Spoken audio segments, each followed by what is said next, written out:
تحرك مفاجئ من إدارة الأهلي تجاه كولر.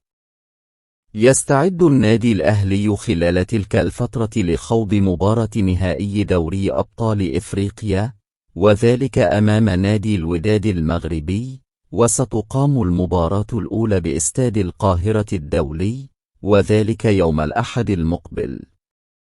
وهناك تحرك داخل النادي الأهلي لتمديد عقد السويسري مارسيل كولر المدير الفني لفريق الأهلي عقب انتهاء مباراتي نهائي دوري أبطال إفريقيا أمام الوداد المغربي.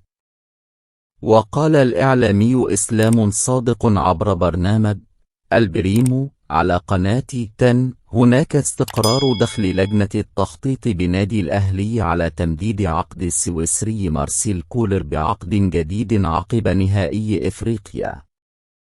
وأضاف: إدارة الأهلي تسعى لتمديد عقد المدرب السويسري لمدة موسمين، خاصة أن عقده ينتهي في الموسم المقبل بجانب إبعاده عن إغراءات أندية الخليج بعد تلقيه عرضا مغريا من نادي الجزيرة الإماراتي بالإضافة إلى عرض سعودي آخر.